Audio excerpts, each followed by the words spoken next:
31장 야곱이 라반을 떠나 고향으로 돌아가다. 야곱은 라반의 아들들이 뒤에서 쑥덕거리는 소리를 들었다.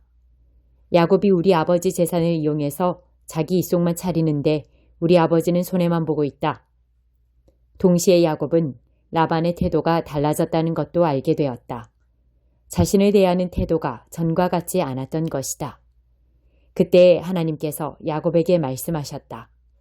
내가 태어난 고향으로 돌아가거라. 내가 너와 함께 가겠다.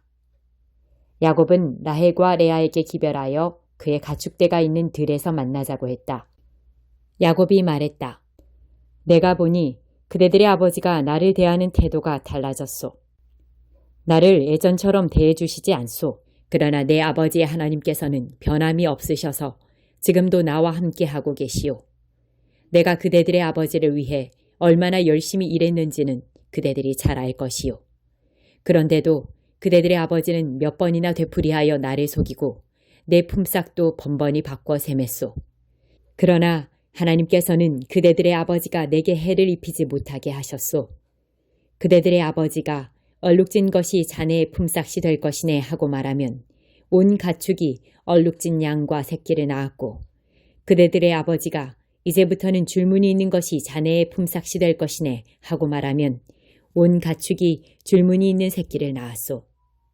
하나님께서는 몇 번이고 그대들 아버지의 가축을 이용해서 내게 갚아주셨소. 일찍이 가축들이 짝짓기를 하던 때에 나는 꿈에 줄무늬가 있고 얼룩지고 점이 있는 순념소들이 암염소들에 올라타는 것을 보았소. 그 꿈에서 하나님의 천사가 야곱아 하고 나를 불렀소. 나는 예 하고 대답했소. 그 천사가 이렇게 말했소. 잘 보아라. 가축들 가운데 짝짓기를 하고 있는 염소들은 다 줄무늬가 있고 얼룩지고 점이 있는 것뿐임을 알아두어라. 라반이 이제까지 네게 어떻게 했는지 내가 다 안다. 나는 베델의 하나님이다. 내가 거기서 한 기둥을 거룩하게 구별해 세우고 내게 서원했다. 이제 너는 이곳을 떠나 네가 태어난 고향으로 돌아가거라. 라헬과 레아가 말했다. 우리 아버지가 언제 우리를 제대로 대해준 적이 있나요? 아버지는 우리를 이방인보다도 못하게 대했잖아요. 아버지가 바란 것은 온통 돈밖에 없었습니다. 그것도 우리를 팔아서 번 것인데도 아버지가 다 써버리고 말았습니다. 하나님께서 우리 아버지에게서 거두어 우리에게 돌려주신 재산은 당연히 우리와 우리 자녀들 몫입니다. 그러니 망설이지 마세요. 하나님께서 당신에게 일러주신 대로 하세요. 야곱은 그렇게 했다. 그는 자녀와 아내들을 낙타에 태우고 모든 가축과 바담 아람에서 얻은 것을 전부 가지고서 가나안 땅에 있는 자기 아버지 이삭의 집으로 떠났다. 마침 라반은 양털을 깎으러 가고 없었다. 라헬이 그 틈을 타서 아버지 집의 수호신상을 훔쳐냈다. 야곱이 자신의 계획을 비밀로 했기 때문에 아람 사람 라반은 사태가 어떻게 돌아가는지 전혀 몰랐다. 야곱은 자신의 전 재산을 가지고 떠났다. 이내 유프라테스 강을 건너 길르앗 산지를 향해 나아갔다. 라반은 사흘이 지나서야 야곱이 도망쳤다는 소식을 들었다. 라반은 친척들을 불러 모아 야곱을 추격했다. 그들은 7일이 지나서야 길르앗 산지에서 그를 따라잡았다. 그날 밤 꿈에 하나님께서 아람 사람 라반에게 나타나셔서 말씀하셨다. 좋은 일이든 나쁜 일이든 야곱에게 함부로 하지 마라. 라반이 이르러 보니 야곱이 길르앗 산지에 장막을 쳐놓았다. 라반도 그곳에 장막을 쳤다. 라반이 말했다. 자네가 나 몰래 내빼고 내 딸들을 포로처럼 끌고 가다니 무슨 생각으로 이렇게 했는가? 어째서 도둑처럼 밤중에 도망쳤는가? 왜 내게 알리지 않았나? 내가 알았더라면 음악과 소고와 피리를 동원해서 성대한 환송식을 열어 자네를 떠나보냈을 것이네. 하지만 자네는 내가 내 딸들과 손자 손녀들에게 입맞출 기회조차 주지 않았네. 그렇게 한 것은 어리석은 짓이네. 나는 마음만 먹으면 당장 자네를 해칠 수 있지만 자네 아버지의 하나님께서 간밤에 내게 나타나셔서 말씀하셨네. 좋은 일이든 나쁜 일이든 야곱에게 함부로 하지 말라고 말했세.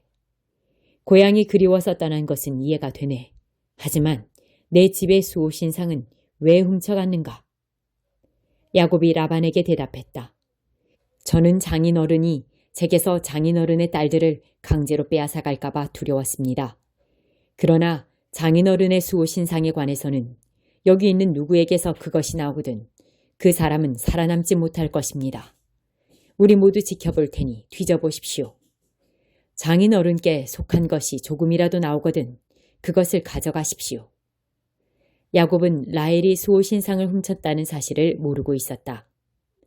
라반은 야곱의 장막과 레아의 장막과 두 여종의 장막을 샅샅이 뒤졌지만 아무것도 찾아내지 못했다. 그는 레아의 장막에서 나와 라헬의 장막으로 갔다. 그러나 라헬은 그 수호 신상을 가져다 낙타 안장 속에 넣고는 그 위에 앉아 있었다. 라반이 장막을 뒤지고 샅샅이 수색했으나 아무것도 찾아내지 못했다. 라헬이 자기 아버지에게 말했다. 아버지, 제가 월경 중이라 아버지 앞에서 일어설 수 없으니 저를 무례하다 여기지 말아 주십시오. 라반은 그곳을 샅샅이 뒤져보았으나 수호 신상을 찾아내지 못했다. 이제는 야곱이 화를 내며 라반에게 따졌다. 제가 무슨 죄를 짓고 무슨 잘못을 저질렀기에 저를 이렇게 괴롭히십니까? 장인어른께서 이곳을 샅샅이 뒤졌으나 장인어른의 소유라고 할 만한 것을 단 하나라도 찾아낸 것이 있습니까? 있다면 보여주십시오. 증거를 제시해 주십시오. 장인어른과 저 사이에 누가 옳고 그른지 우리 가족과 장인어른의 가족이 배심원이 되어 가려줄 것입니다. 제가 장인어른을 위해 20년 동안 일하면서 암양과 암염소가 유산한 적이 한 번도 없었습니다. 저는 장인어른의 가축 가운데서 순양 한 마리 잡아먹은 적이 없습니다. 들짐승에게 찢긴 가축은 장인어른께 가져가지 않고 제 주머니를 털어 변상했습니다. 사실 장인어른은 제 잘못인지 아닌지 가리지도 않고 제게 물어내게 하셨습니다. 저는 찌는 듯한 더위나 살을 애는 듯한 추위에도 밖에서 일했고 잠을 못 자고 밤을 새운 적도 여러 번 있었습니다.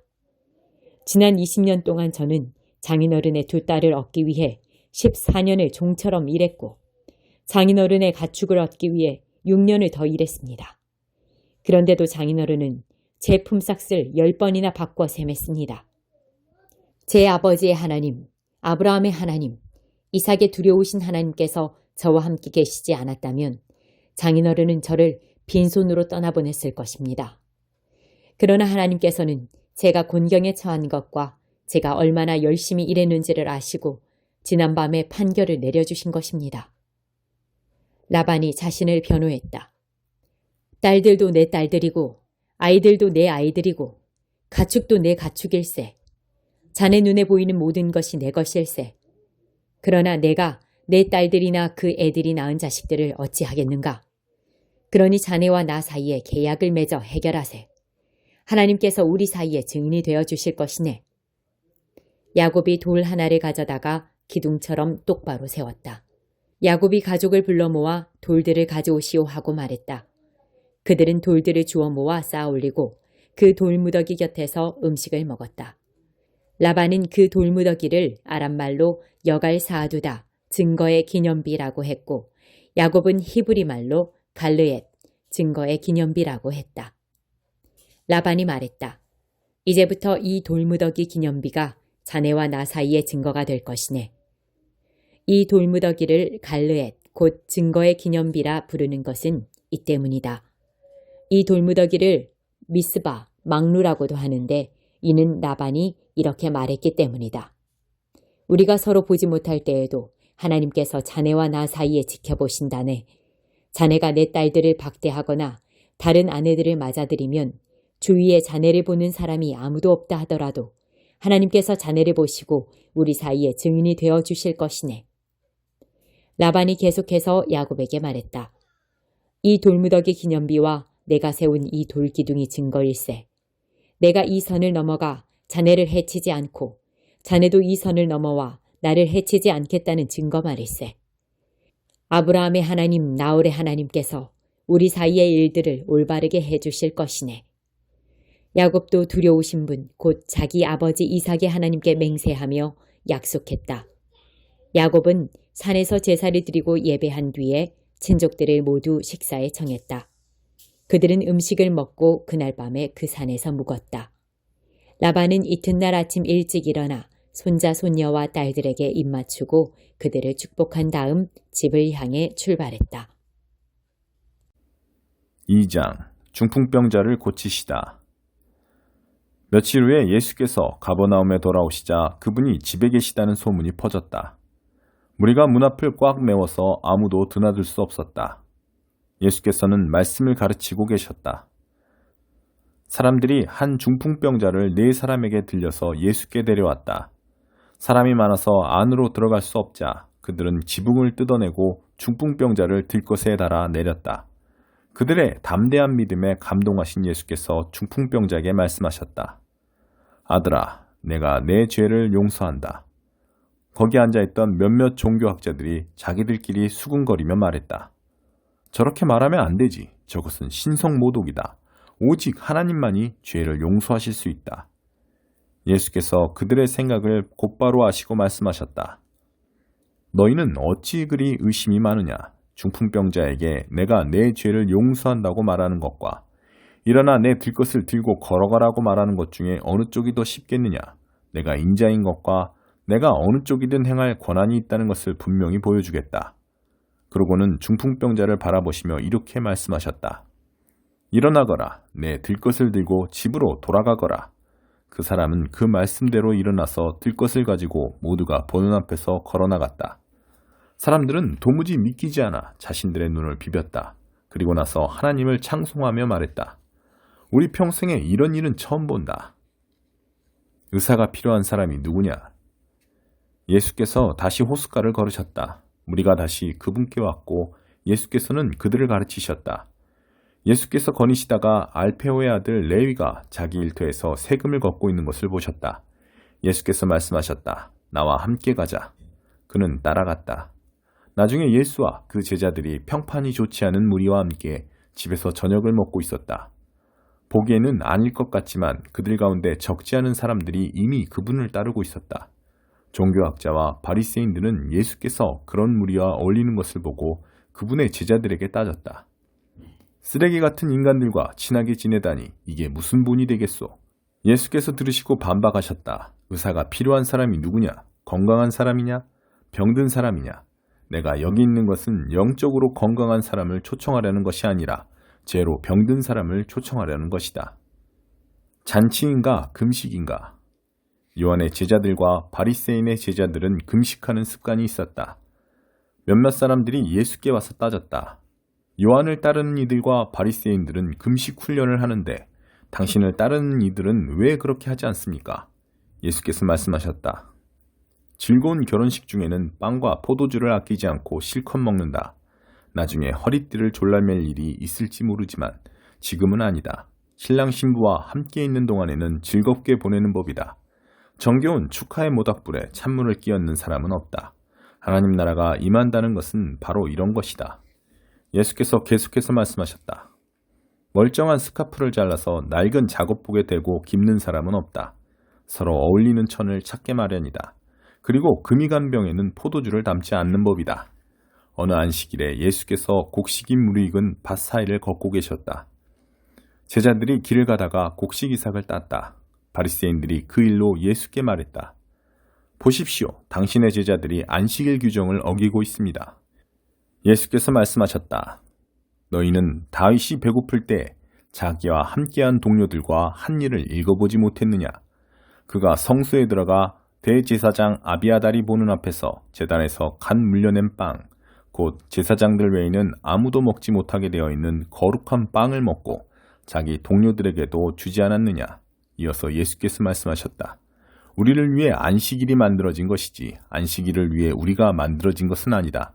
인자는 안식일의 종이 아니라 주인이다. 7장 왕과 하만은 왕비 에스더와 함께하는 저녁 식사에 참석했다. 두 번째 저녁 식사에서도 왕은 술을 마시면서 에스더에게 물었다. 왕비 에스더여, 무엇을 원하시오? 내 나라의 절반이라도 좋으니 말만 하시오. 모든 게 당신 것이오. 왕비 에스더가 대답했다. 왕이시여, 제가 왕께 은혜를 입어 왕께서 저를 기쁘게 여기신다면 저와 제 민족을 살려주십시오. 저와 제 민족이 팔려서 이제 망하게 되었습니다. 살육당하여 망하게 되었습니다. 우리가 종으로만 팔렸어도 제가 감히 왕께 이런 말씀을 드리지 않을 것입니다.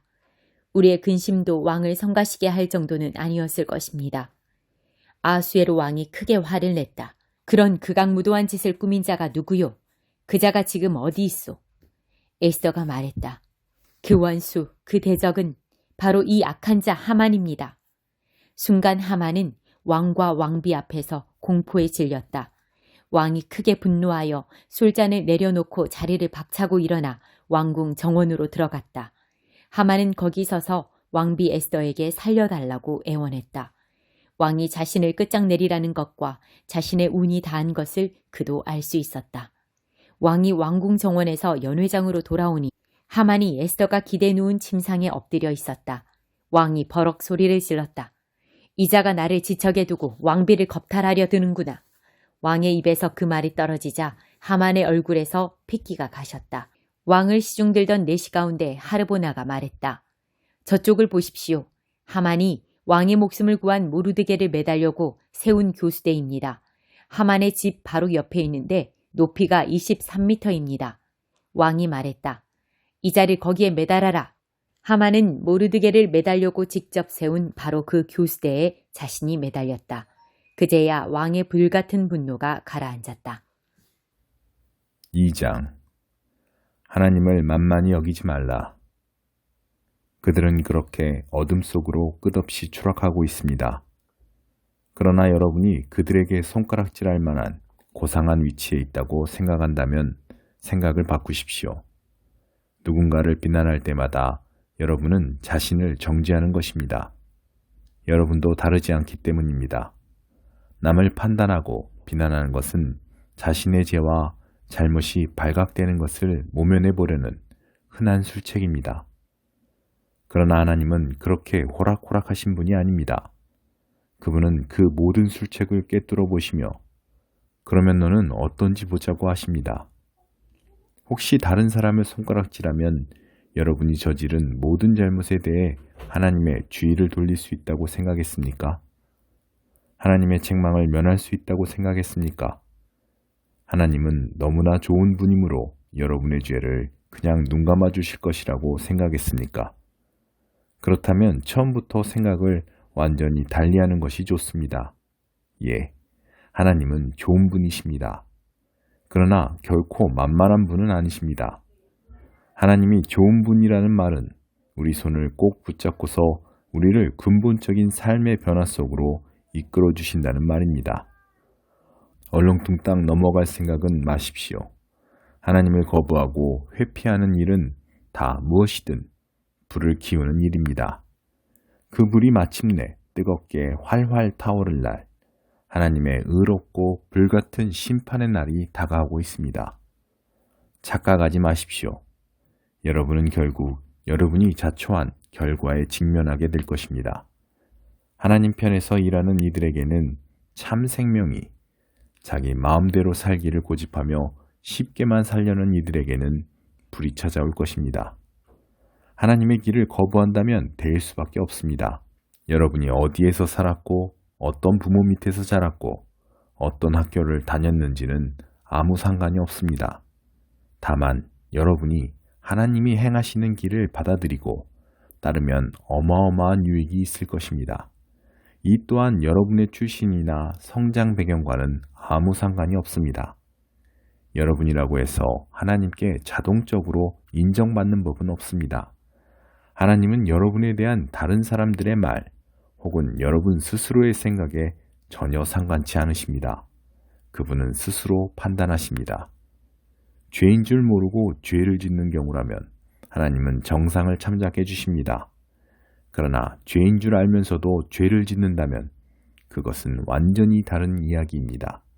하나님의 법을 듣기만 하고 그 명령을 행하지 않는다면 그것은 시간 낭비일 뿐입니다. 하나님이 중요하게 여기시는 것은 듣는 것이 아니라 행하는 것이기 때문입니다. 하나님의 법을 전혀 들어본 적 없는 사람들도 직관을 따라 하나님의 법을 따르는 경우가 있습니다. 그런 그들의 순종은 하나님의 법이 진리임을 확증해 줍니다. 그들은 하나님의 법이 밖에서부터 우리에게 부과된 낯선 것이 아니라 우리가 창조될 때 우리 안에 새겨진 것임을 보여줍니다. 그들의 내면 깊은 곳에는 하나님이 말씀하시는 그렇다와 아니다에 그분의 옳다와 그르다에 공명하는 무언가가 있습니다. 하나님의 그렇다와 아니다에 대해 그들이 어떻게 응답했는지는 하나님께서 모든 남녀들에 대해 최종 심판을 내리시는 그날 온 천하에 다 공개될 것입니다. 이는 내가 예수 그리스도를 통해 선포하는 하나님의 메시지에 다 들어있는 이야기입니다. 종교가 우리를 구원하지 못한다. 유대인으로 성장한 이들에게 말합니다. 여러분의 종교가 여러분이 기댈 수 있는 안전한 품이라도 되는 줄 착각하지 마십시오. 하나님의 계시에 정통하다고 하나님의 관에 서라면 최신 교리까지 다 꿰고 있는 최고 전문가라고 목에 힘주고 다니지 마십시오. 특히 스스로 다 갖추었다고 확신하는 여러분. 하나님의 계시된 말씀을 속속들이 다 알기 때문에 어두운 밤길을 헤매면서 하나님에 대해 혼란스러워하는 이들에게 길 안내자가 되어줄 수 있다고 자처하는 여러분에게 경고해 줄 말이 있습니다. 여러분이 다른 사람들을 인도한다고 하지만 정작 여러분은 어떻습니까? 나는 지금 정색하고 말합니다. 도둑질하지 말라고 설교하는 여러분이 어찌하여 도둑질을 합니까? 얼마나 깜쪽 같은지요. 간음도 마찬가지입니다. 우상숭배도 마찬가지입니다. 그러면서도 여러분은 하나님과 그분의 법에 대해 온갖 유창한 언변을 늘어놓으며 용케도 잘 빠져나갑니다. 이것은 어제 오늘의 일도 아닙니다. 너희 유대인들 때문에 이방인들에게서 하나님이 욕을 먹는다는 성경 구절도 있듯이 말입니다. 할례는 어떻습니까? 여러분이 유대인임을 표시해주는 그 수술의식은 좋은 것입니다. 여러분이 하나님의 율법에 맞게 산다면 그렇습니다. 그러나 여러분이 하나님의 율법을 따라 살지 않는다면 차라리 할례를 받지 않는 것이 낫습니다. 그 반대도 마찬가지입니다. 할례를 받지 않고도 하나님의 길을 따라 사는 이들은 할례 받은 이들 못지 않습니다. 사실 더 낫습니다. 할례는 받지 않았어도 하나님의 율법을 지키는 것이 할례를 받고도 율법을 지키지 않는 것보다 낫습니다. 칼로 뭔가를 잘라낸다고 유대인이 되는 것은 아닙니다. 유대인인지 아닌지는 여러분이 어떤 사람인지에 달린 일입니다. 여러분을 유대인으로 만들어주는 것은 여러분 마음에 새겨진 하나님의 표시지요. 여러분 피부에 새겨진 칼자국이 아닙니다. 그리고 중요한 것은 하나님께 인정받는 것이지 율법 전문가들한테 인정받는 것이 아닙니다.